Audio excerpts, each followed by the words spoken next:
So when it comes to like the 1% man, right?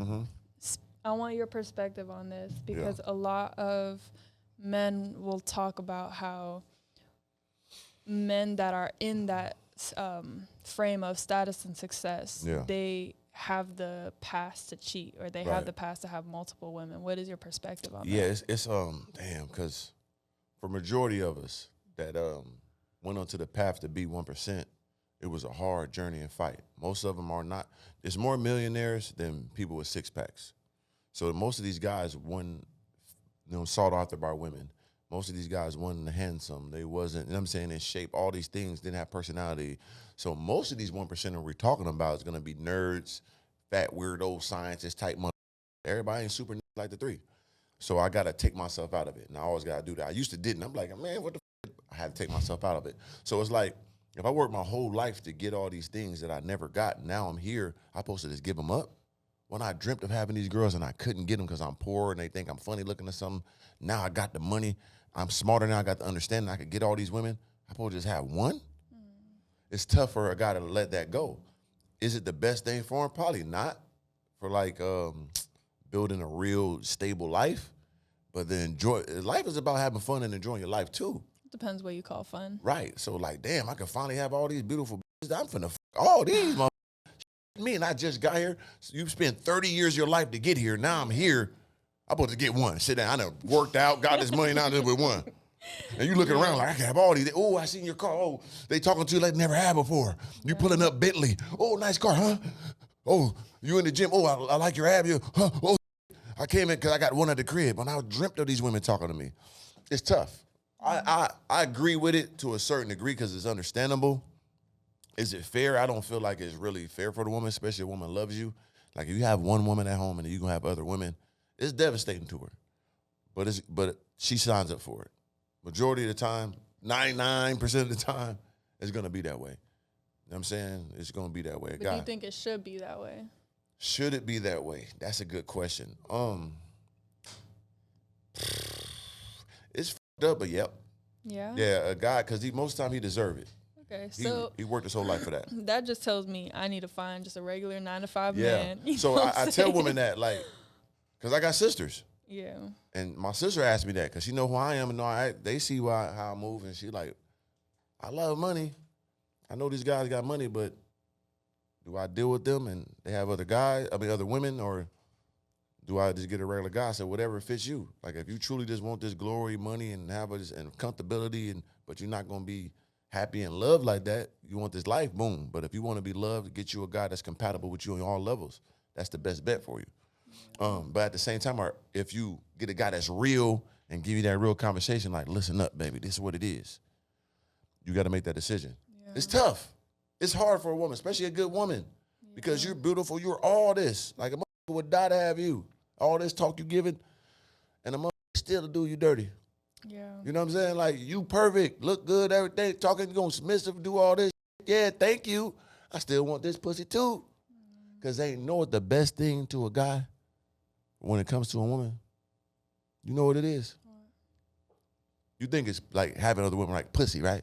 Like women, that's the best thing to a guy, right? No, I don't think so. I think pussy's everywhere. Right, but it's not though. Know what it is the best thing to a guy? New pussy.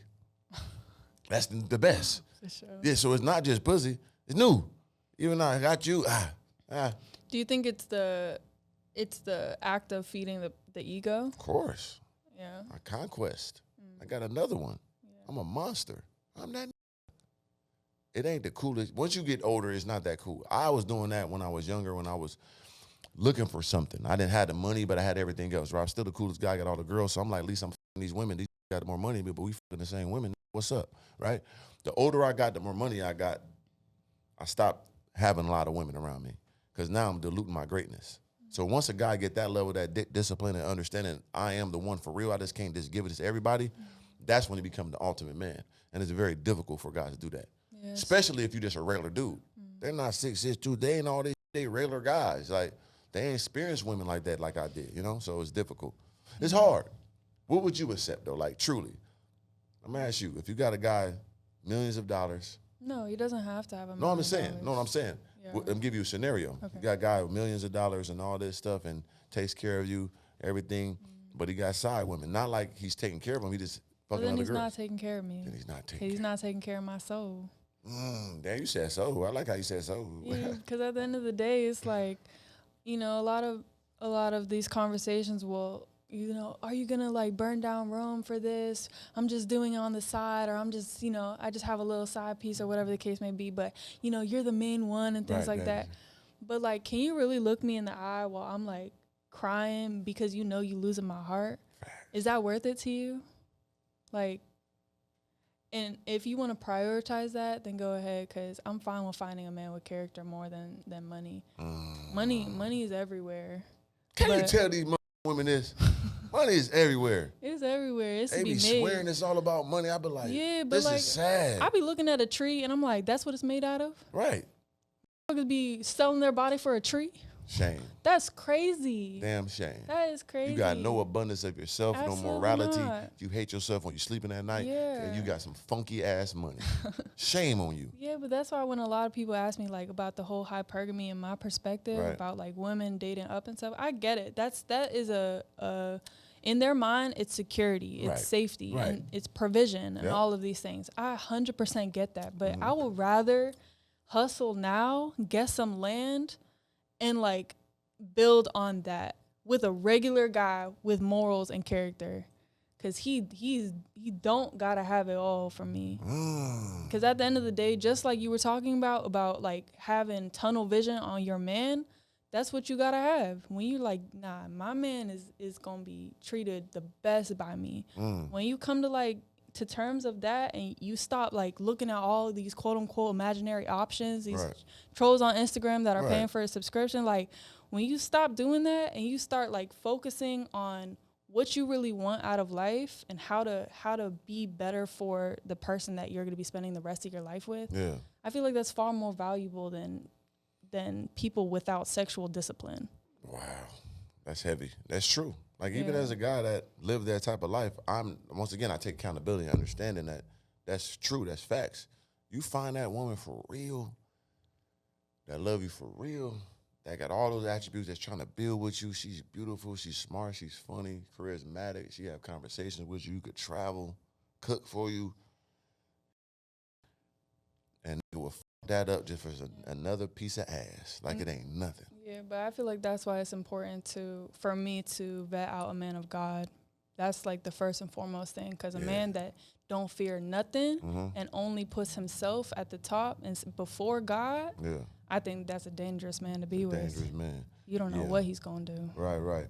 So it's more important that you choose wisely, have discernment. Can you speak on choose wisely? Because a lot of women feel like, I picked that's the guy. I had a guy. Whose fault is it? How important is to choose wisely? Like, Well, first, let your body rest. Right. Don't give it up so fast. These women be saying that they wait. Right. They be claiming it, but when it take the right to give it up like that, I ain't gonna lie. That man with the charismatic, I laugh you right out your drawers. But a lot of women like. I just say first take your time. Okay. Don't just be so quick to give it up, because especially if the know he look good, it's gonna fuck him up when you're like, all right, you know, I'm gonna chill, for sure. So when it comes to that, when it comes to the vetting process, don't go to the movies or nothing that is not like intentional. When it comes to the first few dates, ask the uncomfortable questions first. Like, let's see if we're compatible and we're equally yoked first. My first question should be like, when it comes to faith, who do you serve? You serve God, or you serve yourself? You serve man, you serve the world, or you serve somebody that puts fear in you to be disciplined and to move accordingly. I think that's the first and foremost thing. Then it's like everything else that encompasses what you want out of life. How can I, as a woman, like help you and serve you in your vision? I want to know what you want to accomplish in life and what you prioritize, so I know or not if I can help that vision. I think a lot of people don't have those conversations because they just want to have fun. They want to go out for a free meal. I saw more than half, or like more than 50% of women go on dates just to have a free meal. Come on now. That's crazy. Isn't that goddamn treacherous? You should go to jail. You stealing. Crazy. You know, you ain't interested in me. You stealing steaks and shit from me? Can I get a police report? Yeah. This just stole lobster for me. But that's why I encourage a lot of men to be creative, because instead of just going out and spending a bag, which a lot of men do on women, take her for a walk in the park. Oh, you preaching more gospel. Go ahead. Have a picnic. Can we feed ducks? Yeah. Can we go pet the goats at the petting zoo? Exactly. And I feel like those things are so much more, like, it has so much more substance. I can ask you questions while I'm doing can we hike? You know what I'm saying? Come on like, now. let's do it. And a lot of people think that that's like lame, and I'm like, it's intentional. It's creative, because that's what I want lifelong. I don't want to have steak all my life. Like, what the heck? Like, what are you doing? What are you trying to get out of me? Like, I always talked about that, and some women just, because they make it so transactional, right? They be like, I ain't doing nothing, giving up my. Talk about these prostitutes, these transactional hoes, man. Yeah. When we speak on that, give them a little understanding of these. I'm not giving it up nothing unless you spending some type of money on me. Yeah, that's what I'm saying. They've normalized at its finest, and I'm like, how do we get away with, like, it really like blows my mind, because, and it's crazy, because even if you don't say like, oh, I'm gonna sell you my body for this amount of money, in reality, the dating pool right now, like the art of dating that people have come in terms with, is another form of prostitution. Wow. Because regardless you're being upfront about it or not, he's gonna end up spending a bag on you, just for the hopes of you. And most of the time in the dating pool, it's not even guaranteed. So it's like, you really, like, women are really finessing the game out here. And that's what I'm saying. When women say that to me, I say, okay, every time a guy, you say you're not giving up unless they did something for you, cool. Let's say they do that. Are you with these guys? Yeah. Where's your husband? Where's your boyfriend? So you single. So every time a guy took you out on dates, bought you a little bad, you f***ed him. So that's selling pussy. That's not your boyfriend. That's not your husband. So what was the conclusion of this voyage? You sold that pussy for some items and some trinkets and a little bit of goddamn cocktail shrimp. You understand me? Maybe some oysters if you got a high palate. I'm an oyster eater. You know what I'm saying? Like the aphrodisiac in my blood. You know? But like, where is the common sense in that, and saying that, why I'm not getting to know this man first? Isn't that the most important thing? Or you just want to, you got to be doing something. What are we talking about? What are you doing for me if we going to do that? You get this pussy. Baby, let's get this understood too. When it comes to pussy is regular. A good dick is not. Most women don't even come from sexual intercourse, from penetration. So you got a guy with a good penis knowing he's doing for real, he's winning. That's rarer. A guy gonna come every time. I could just 2 seconds. Itty pussy. Itty put them all right here. Boo, boo, boo, boo, boo. I don't know which one I finished. You get 10 guys lined up. I ain't come. So the dick is the more prioritized situation here. So you're not winning. I'm not winning by f***ing you. You're winning by f***ing me. Relax. Don't just say you gave me some pussy. Better go find one of these little goddamn Peter Weeder dudes, not the big dog or big dogs. You know what I'm saying? So I be hating that too. You know what I'm saying? So it just irritates me. So I don't know who you been, but it's different over here. You like me, you won. You finna tell your friends, oh, you ain't gonna believe this girl. I heard the voice notes. Oh my goodness. Jesus, the voice notes. They go first night talk about me. No, sir. Okay.